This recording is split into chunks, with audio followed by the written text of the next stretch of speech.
ప్రభువైన యేసుక్రీస్తు నుండి కృపయు సమాధానం మనందరికి కలుగును గాక. ఆమేన్. దయచేసి కూర్చున్నాను.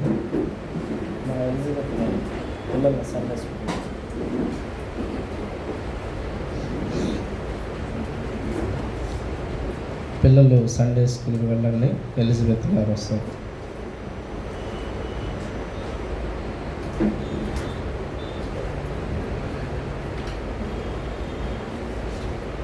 ఎఫెసీయులకు రాసిన పత్రిక 3వ అధ్యాయము 19వ వచనం. జ్ఞానమునకు మించిన క్రీస్తు ప్రేమను తెలుసుకొనుటకు తగిన శక్తి గలవారు కావాలని ప్రార్థించుదాం.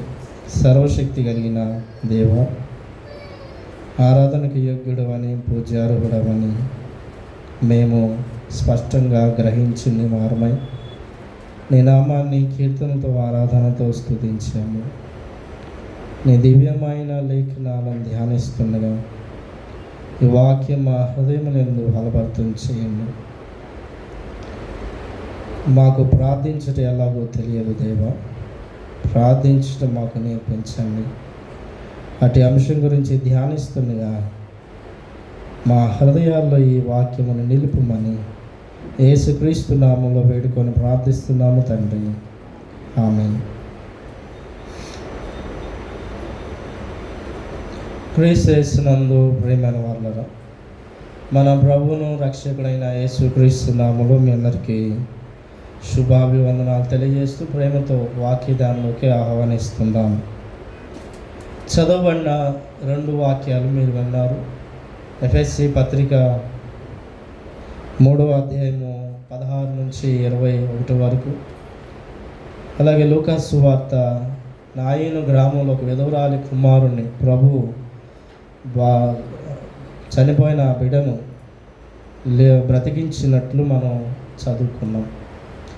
ఈ 2 లేఖనాలను బట్టి ఆదర్శ ప్రార్థన అనే అంశాన్ని ధ్యానం చేసుకుందాం. ఆదర్శ ప్రార్థన.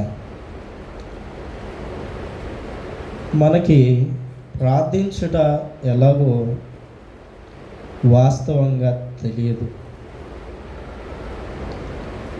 ప్రార్థిస్తున్నాము అనుకుంటాం, కానీ అది మనం కల్పించుకున్న విధానం. కానీ బైబిల్ వాక్యము ప్రార్థనను ఎలాగో మనకి పరిచయం చేస్తుంది. యేసుక్రీస్తు ప్రభువారు తన శిష్యులకు ప్రార్థన నేర్పించారు. పరలోక ప్రార్థన. ఈ పరలోక ప్రార్థన నేడు చాలామంది చెప్పకూడదు అంటారు. ఆనాడు శిష్యులు పామరులు కాబట్టి వాళ్ళు నేర్చుకున్నారు. మన జ్ఞానవంతులు, మనము చెప్పే పని లేదు అని చాలామంది అభిప్రాయం. నిజంగా నేటికి ప్రార్థన అంటే ఏంటో మనకు తెలియదని ఈరోజు వాక్యం మనకు అర్థమవుతుంది. మనం చేసే ప్రార్థనలో యాకోబు తన పత్రికలో చెప్తాడు, భోగేచ్ఛల కోసం మీరు ప్రార్థన చేస్తారు. మన జీవన అవసరతల కోసం మనం ఎక్కువ ప్రార్థన చేస్తుంటాం. శ్రమల్లో ప్రార్థన చేస్తుంటాం మనం. కానీ పౌలు మాత్రం ఎఫెసీ సంఘానికి ప్రార్థన విధానాన్ని ఇంకొక రీతిగా పరిచయం చేస్తున్నారు. చాలా భిన్నంగా పరిచయం చేస్తున్నారు. బహుశా ఈ దినం మనం అది నేర్చుకుంటే మన జీవితాలు కూడా శ్రేష్టం. ప్రార్థించే విధానము పౌలు నేర్పిస్తున్న సందర్భము, పౌలు చెరసాల్లో ఉన్నప్పుడు ఈ పత్రిక రాశాడు. క్రీస్తు 60లో సంఘము పౌలు విషయమే బాధపడుతుంది. కాస్తంత ప్రార్థనలో సంఘం వెనకబడింది. పౌలు ఆ సంఘంలో 3 సంవత్సరాలు పైగా పరిచర్య చేశాడు. ఎఫెసీ సంఘంలో పౌలు పరిచర్య చేసి అక్కడి నుంచి వెళుతున్నప్పుడు వారు ఊరు బయట వరకు, నది తీరం వరకు పౌలును వచ్చి కన్నీటి పర్యంతమై పౌలును విడిచిపెట్టి వెళ్ళారు. అక్కడే పౌలు ప్రార్థించడం ఎలాగో వారికి నేర్పించారు. అపోస్తుల కార్యములు 20వ అధ్యాయంలో పౌలు ఎఫెసీ సంఘానికి ప్రార్థన విధానాన్ని చాలా చక్కగా పరిచయం చేశాడు. 20వ అధ్యాయము 36వ వచనం. అతడిలాగు చెప్పి మోకాళ్ళుని వారందరితో ప్రార్థన చేశాను. అప్పుడు వారందరూ చాలా ఏడ్చిరి. ఎవరు వేరు అని అంటే మనకి 17వ వచనంలో జ్ఞాపకం చేస్తాడు. అతడు మిలేతు నుండి ఎఫెసుకు వర్తమానం పంపి సంఘ పెద్దలను పిలిపించాడు. వారు పౌలుని ఓడ వరకు సాగనంపినప్పుడు పౌలు వారికి ప్రార్థన ఎలా చేయాలో పరిచయం చేస్తున్నాడు. ఎందుకు ప్రార్థన ఎలాగో ప్రారంభం చేశాడు మీరు చదివారు అక్కడ. మోకాళ్ళుని ప్రార్థన చేశాడు. ఇది ఇప్పుడు క్రైస్తవ సంఘం మరిచిపోయిన అంశం. ఒకప్పుడు క్రైస్తవ సంఘం మోకరించి ప్రార్థన చేస్తే మోకాళ్ళు సైతము కుమ్మిలిపోయినట్లు, లేకపోతే కలర్ చేంజ్ అయ్యి ఆ ప్రార్థన ఫలితము సంఘాలు, విశ్వాసులు అనేకులు అనుభవించగలిగారు. ఈనాడు మోకాళ్ళ ప్రార్థన తగ్గిందని చెప్పాలి. మోకరిస్తే నా హోదా ఎక్కడ తగ్గుతుందో, నాకున్న స్థాయి, నాకున్న పరపతి ఎక్కడ తగ్గుతుందో అని పౌలు సంఘానికి పరిచయం చేస్తున్నది ఇది, మోకాళ్ళుని. ఇదే మాట ఎఫెసీ పత్రిక మనం చదువుకున్నాం కదా, 3వ అధ్యాయంలో 14వ వచనంలో పౌలు మోకాళ్ళుని ప్రార్థన చేస్తున్నట్టు రాశాడు. ఎక్కడైతే సంఘాన్ని విడిచిపెట్టి వెళుతూ వాళ్ళకి మోకాళ్ళ ప్రార్థన పరిచయం చేశాడో అదే సంఘం కోసము చెరసాల్లో ఉండి ఒక ఉత్తరంలాగా మాటలు రాస్తూ పంపించి మోకాళ్ళుని ప్రార్థన చేశాడు. ఆ మోకాళ్ళ ప్రార్థన సంఘానికి పౌలు పరిచయం చేస్తున్నాడు. నిజమే ప్రియులారా, మోకాళ్ళ ప్రార్థన మనకి ఈనాడు పౌలు భక్తుడు నేర్పిస్తున్న దేవుని వాక్యం ద్వారా ఎంతమంది మోకరించగలుగుతాం సిగ్గుపడకుండా, మొహమాట పడకుండా. శరీరం అనుకూలత లేకపోతే సరే, శరీరం అనుకూలత ఉండి కూడా మోకరించడానికి మరి ఎంతోమంది ఎన్నో రీతిలుగా మొహమాటం, సిగ్గుపడుతుంది. మీరందరూ ఒక విషయం చెప్పాలి, మోకరించడం తప్ప? మోకరించడం తప్ప? మరి ఎందుకు మనం సిగ్గుపడతాం? తప్పు చేసే పని అయితే సిగ్గుపడాలి, చెడు పని చేస్తున్నప్పుడు మనం సిగ్గుపడాలి. దేవుని ఆలయంలో వచ్చి మనం మోకరించి, దేవుని ఆలయమే కదా, నీ ఇంటి వారు చూస్తున్నా కానీ పర్వాలేదు, ఎక్కడనైనా నువ్వు ప్రార్థించుకునే అవకాశం వచ్చినప్పుడు నువ్వు మోకాళ్ళుని ప్రార్థించే ఆ సమస్య లేకుండా దేవుని యొక్క పరిష్కారం పొందుకున్నట్లుగా మోకాళ్ళ ప్రార్థన అనుభవాన్ని నువ్వు సంపాదించుకోగలుగుతావా? అది ఏమాత్రం మొహమాట పడకుండా చేయగలుగుతామా? బైబిల్లో చాలామంది మోకాళ్ళ ప్రార్థన అనుభవం కలిగి ఉన్నారు. దానియేలు ముమ్మారు మోకాళ్ళుని ప్రార్థన చేశాడు. ఎటు తిరిగి? యెరూషలేము తట్టు తిరిగి ముమ్మారు మోకాళ్ళుని ప్రార్థన చేశాడు. సొలొమోను అయితే ఇశ్రాయేలందరికి రాజు, ప్రజలందరూ చూస్తుండగా ప్రజలందరిని పిలిపించి ప్రజలందరూ చూస్తుండగా ఆకాశం వైపు చేతులైతే సొలొమోను ప్రార్థన చేశాడు. అదైన తర్వాత అతడు ప్రజలందరూ చూస్తుండగా సాగిలపడి అతడు ప్రార్థించినట్లుగా మనకి దినవృత్తాంతాల గ్రంథంలో జ్ఞాపకం చేస్తాం. సో మోకాళ్ళ ప్రార్థన అనుభవము పూర్వకాలము నుంచి దేవుని వాక్యం మనకు జ్ఞాపకం చేస్తుంది. 95వ సంకీర్తన 6-7 చరణాల్లో కూడా అవే మాటలను చూస్తాం. 95 సంకీర్తన 6-7 చరణాలు, రండి సాగిలపడి నమస్కారము చేయుదాం. దేవునికి సాగిలపడి నమస్కారం చేసేటువంటి విషయాన్ని కీర్తనకారుడు జ్ఞాపకం చేస్తున్నాడు.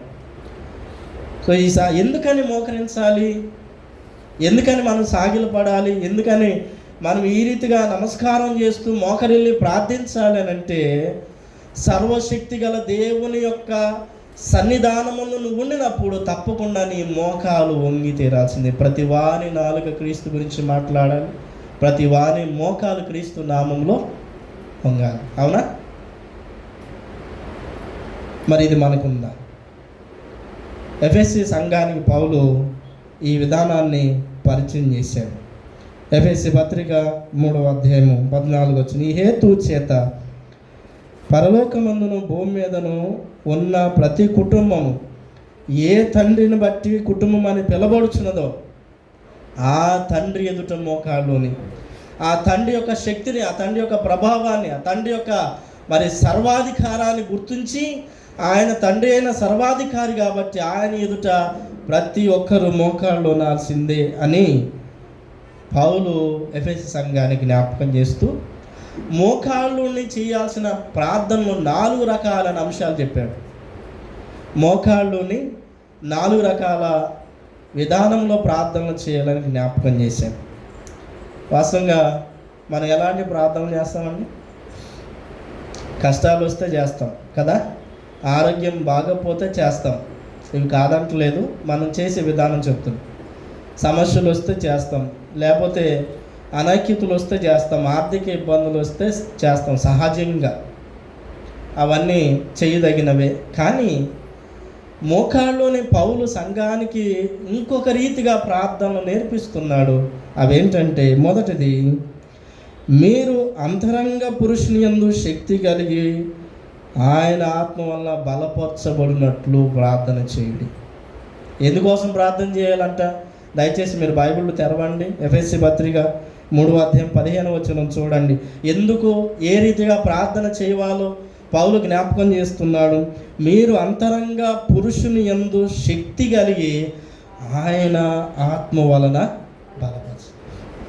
ఈ అంతరంగము చాలా శక్తిగా మారటానికంట, ఈ అంతరంగం చాలా బలంగా దృఢంగా మారాలని మీరు ప్రార్థన మొదలు పెట్టండి. ఎందుకు ప్రార్థన చేసుకోవట్లేదంటే అంతరంగం సిద్ధంగా లేదు. ఎందుకు ప్రార్థన చేసుకోవాలంటే చేయాలనే మనసు రావటం లేదు. ఎందుకు ప్రార్థన చేయట్లేదంటే అంతరంగము సరిగా సహకరించట్లేదు కదా. అంతరంగము శక్తి కలిగిందై ఉన్నట్లుగా దాని నిమిత్తం ప్రార్థన ప్రారంభించాలి. ప్రభా, నా అంతరంగాన్ని శక్తితో నింపండి, నా అంతరంగాన్ని బలంతో నింపండి, నా అంతరంగాన్ని నీ ఆత్మతో బలపరచండి. ఇది మనం చేయాల్సిన ప్రార్థన. మనం మోకరించిన ప్రార్థించడం ప్రారంభిస్తే, ప్రభువా, నా కష్టాలున్నాయి, నా శ్రమలు ఉన్నాయి, బాధ, ఇదిగా నీ అంతరంగాన్ని మొదట నీ ప్రార్థనతో బలపరుచుకోవాలి. ఎందుకంటే మానవ శరీరము బలంగా ఉండొచ్చాం, కానీ కొన్నిసార్లు మానవ ఆత్మ మాత్రం తప్పకుండా బలహీనమవుతుంది. ఆత్మ బలహీనమైందంటే శరీరం కూడా బలహీనమవుతుంది. సామెతల గ్రంథకర్త చక్కటి మాట చెబుతాడు, నలిగిన హృదయాన్ని బలపరచగలిగిన వాడెవడు? నలిగిన ఆత్మను ఓదార్చగలిగిన వారెవరు? ఆత్మ మాత్రము బలహీనమైతే దాన్ని ఓదార్చగలిగిన వారెవరు? దాన్ని ధైర్యపరచగలిగిన వారెవరు లేరు. దేవుని వాక్య యేసుక్రీస్తు ప్రభువారి మాటల్లో కొన్నిసార్లు మనం చూస్తాం, శరీరం బలహీనంగానే ఆత్మ మాత్రం సిద్ధంగా ఉంది. ఆయన ఆత్మ సిద్ధంగా ఉంది, ఆయన శరీరం ఏమైపోయింది? నలుగొట్టబడ్డది, హింసించబడింది, ఆయన శరీరం కొట్టబడింది, మరణానికి అప్పగించబడింది. ఆయన ఆత్మ బలహీనం కాలేదు. అందుకని ఆయన గెత్సెమనే వనంలోకి వెళ్ళి ఆయన ప్రార్థన చేసినా కూడా ఆయన అంతరంగము శక్తి కలిగి ఉంది కాబట్టి, దేవుని ఆత్మతో నింపబడి ఉంది కాబట్టి, ఆయన ఏ మాత్రం కూడా శరీరకంగా వచ్చే ఆ శరీరానికి వచ్చే ఆ శ్రమను ఆయన తీసుకోవడానికి వెనకడికి వెళ్ళి అంతరంగం చాలా బలంగా ఉంది. అందుకని నీ ప్రార్థనలో నీ అంతరంగము శక్తిగా ఉందా? నీ అంతరంగం గురించి ప్రార్థన చేయగలుగుతున్నా? నిలకడ లేదండి. ఏ విషయం మీద మనసు పెట్టలేకపోతున్నానండి, ఏ విషయం మీద ఒక చోట సరిగా కూర్చోలేకపోతున్నానండి, ఒకదాన్ని ప్రారంభించేసి మళ్ళీ వెంటనే వెనక్కి వెళ్ళిపోతున్నానండి. అంతరంగము సరిలేనప్పుడు, అంతరంగం స్థిరత్వం కానప్పుడు, అంతరంగం శక్తితో బలంతో లేనప్పుడు ఇలాంటి సమస్యలన్నీ మన జీవితాల్లో రేపబడుతుంటాయి. అందుకని నీ ప్రార్థన మొదటిగా నీ అంతరంగం శక్తిగా మారాలని ప్రార్థించు. నీ అంతరంగం దృఢంగా ఉంటే నువ్వు లోకంలో దేన్నైనా ఎదుర్కొంటావు. నీ అంతరంగం బలహీనం అయితే లోకంలో నువ్వు దేన్ని ఎదుర్కొంటావు? అది రోగమైనా, సమస్య అయినా, వ్యాధి అయినా, బాధ అయినా, ఆర్థిక భారాలను ఏది ఎదుర్కొంటావు? అంతరంగం సరిలేనప్పుడు, అంతరంగం స్థిరంగా శక్తిగా లేనప్పుడు. అందుకని అంతరంగాన్ని శక్తిగా మార్చుకో. నీ శారీరక సమస్య పనికిరానిది. రెండవది, పౌలు సంఘానికి చెబుతున్నాడు మరొక విధానము ప్రార్థన. 15 వచనం, క్రీస్తు మీ హృదయాలలో విశ్వాసం ద్వారా నివసించున్నట్లుగా. ఎవరు నివసించున్నట్లుగా? ఇంతకుముందు ఏం చెప్పాడు? అంతరంగము శక్తిగా ఉన్నట్లుగా ప్రార్థన చేయమని. ఇప్పుడేం చెబుతున్నాడు? క్రీస్తు మీ హృదయాల్లో నివాసం చేసినట్లుగా. ఎందుకంటే పాత నిబంధన కాలం నుంచి దేవుడు ప్రజలతో ఒక మాట మాట్లాడుతున్నాడు, చాలాసార్లు మాట్లాడాడు. పలు సందర్భాల్లో ఇశ్రాయేలు ప్రజలను హెచ్చరించాడు, పలు సందర్భాల్లో ఇశ్రాయేలు ప్రజలకు ఆ విషయాలను జ్ఞాపకం చేశాడు. ఏంటి ఆ జ్ఞాపకం చేసిన అంశం ఏంటంటే, మీరు పెదవులతో నన్ను సమీపిస్తున్నారు కానీ మీ హృదయం నాకు ఎంతో. అది దేవుడు పాత నిబంధన కాలంలో విరివిగా జ్ఞాపకం చేశాడు, చాలాసార్లు జ్ఞాపకం చేశాడు. అందుకని పౌలు సంఘానికి చెప్తున్నాడు, ఒకవేళ మీరు దేవుని ఆలయానికి వచ్చి మీరు ప్రార్థన చేయొచ్చేమో, రాయి మీద రాయి గోడ కట్టినట్లుగా, లేకపోతే ఆది కాండం నుంచి ప్రకటన గ్రంథం వరకు విరివిగా మీకు తెలిసిన వాక్యాలను వల్లిస్తూ చాలా చక్కగా మీరు ప్రార్థన చేయొచ్చేమో కానీ, లేకపోతే నీ అనుభవంలో నుంచి నువ్వు అద్భుతంగా ప్రార్థన చేయొచ్చేమో కానీ, నీవు హృదయంలో క్రీస్తును ఉంచుకోకుండా, క్రీస్తు హృదయంలో లేకుండా నువ్వు చేసే ప్రార్థన అది వృధా అవుతుంది కదా. అందుకని అంతరంగంలో ఆ హృదయం నందు క్రీస్తును విశ్వాసం ద్వారా నిలుపుకోగలిగితే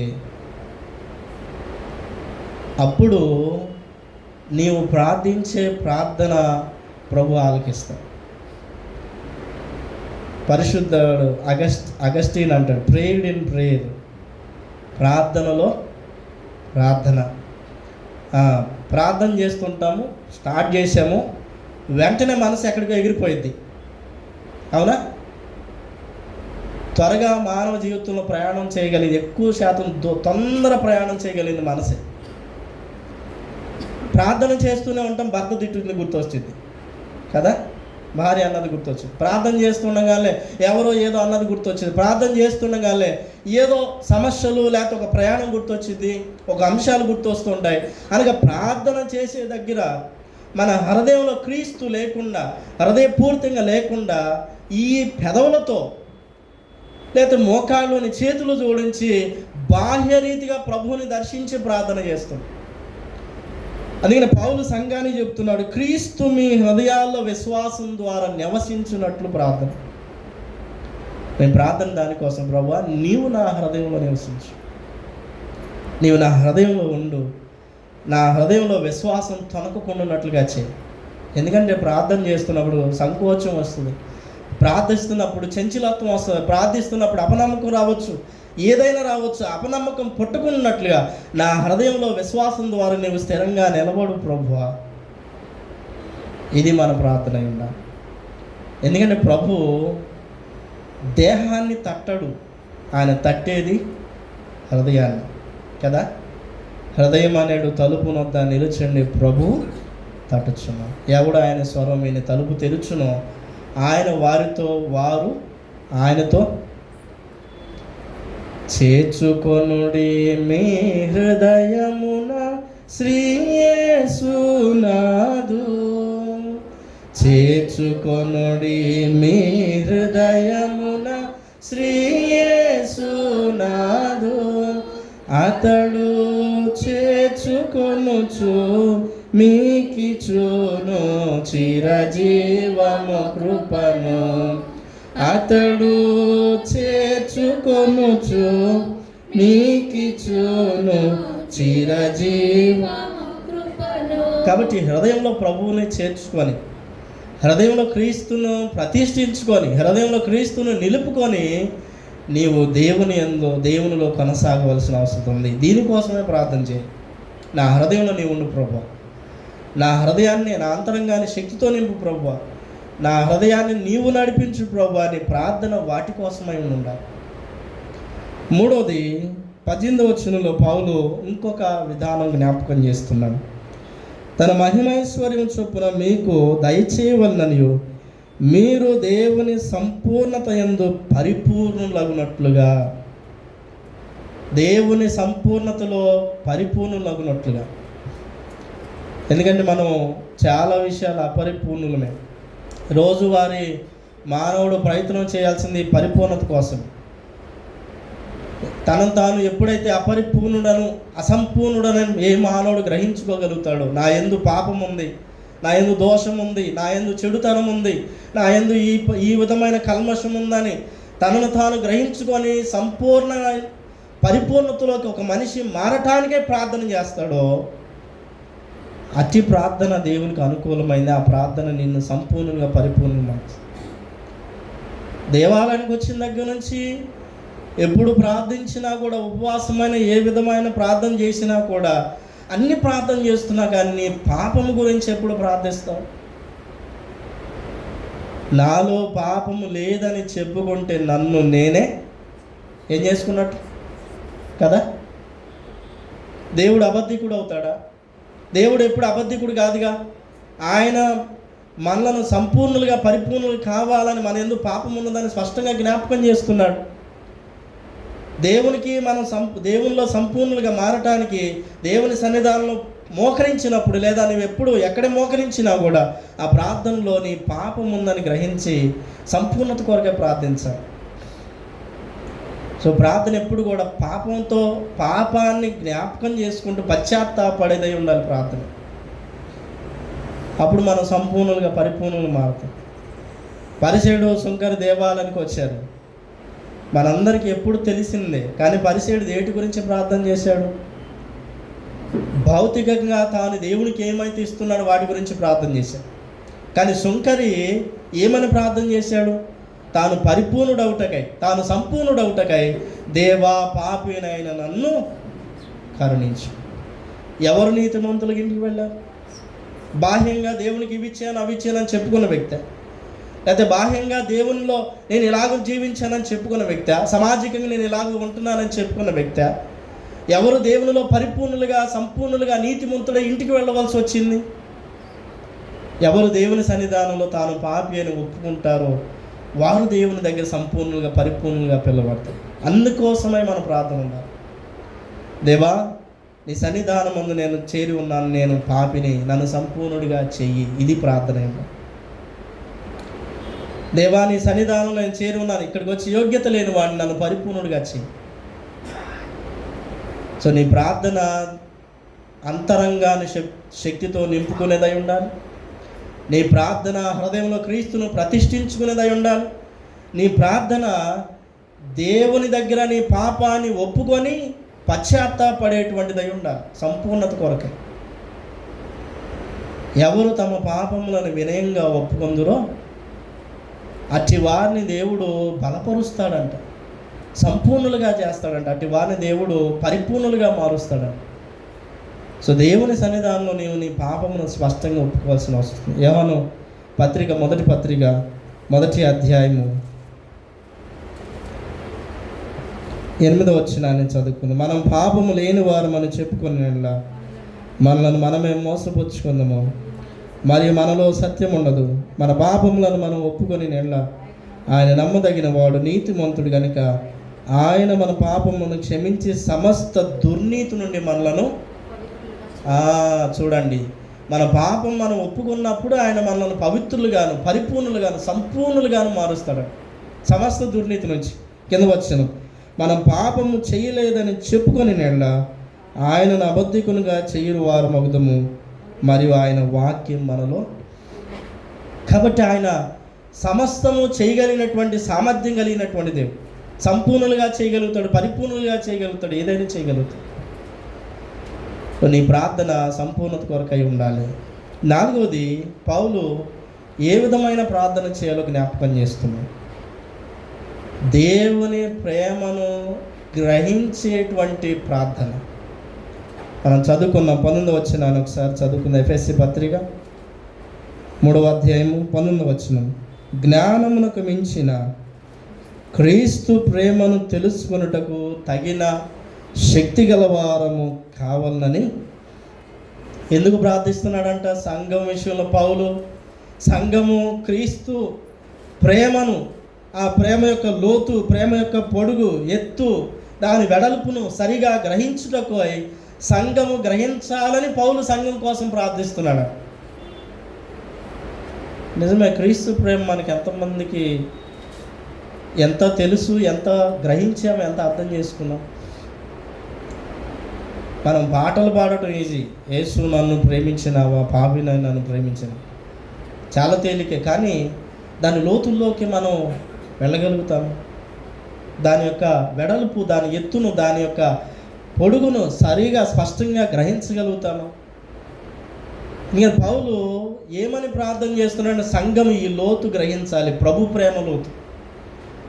సంఘము ప్రభు యొక్క ప్రేమ యొక్క చాలా భావగర్భితమైనటువంటి లోతును గ్రహించాలని పౌలు ప్రార్థన చేస్తున్నాడు. ఇదై ఉండాలి ప్రార్థన. ప్రభువా, నేను నీ ప్రేమ గ్రహించగలిగినటువంటి వాడిని, గ్రహించగలదాన్ని, నీ ప్రేమను అర్థం చేసుకునే వ్యక్తినై, నీ ప్రేమలో నిలబడే వ్యక్తినై, నీ ప్రేమ ఎంతో సరిగా గ్రహించే వ్యక్తినై ఉండాలని నాకు అలాంటి జీవితం దయచేసి అలాంటి ప్రార్థన చేయగలిగాను. ఈ 4 రకాలైన ప్రార్థనలు పౌలు సంఘానికి చెబుతూ సంఘం కోసం ప్రార్థన చేస్తున్నాడు. మీరు అంతరంగమును శక్తి గల వారై ఉండాలని, మీ హృదయంలో క్రీస్తును ప్రతిష్ఠించాలని, మీరు సంపూర్ణత గలవారై ఉండాలని, క్రీస్తు ప్రేమ లోతు తెలుసుకుని ఉన్నవారై ఉండాలి. సో ఇది కదా ప్రార్థన. ఇలాంటిదై ఉండాలి కదా ప్రార్థన. మరి ఈ ప్రార్థన కాకుండా ఎప్పుడు చూచినా కూడా భౌతిక అవసరతల నిమిత్తమై ప్రార్థన చేస్తే యాకోబు తన పత్రికలో చెప్పారు, మీరు వేటి కోసం చేస్తున్నవి మీకు దొరుకుట లేదు. చూడండి, యాకోబు పత్రిక 4వ అధ్యాయం 1-3 వచనాలు జ్ఞాపకం చేస్తాడు. మీలో యుద్ధములు పోరాటములు దేని నుండి కలుగుతున్నవి? మీ అవయములు పోరాడు మీ భోగేచ్ఛల నుండే కదా.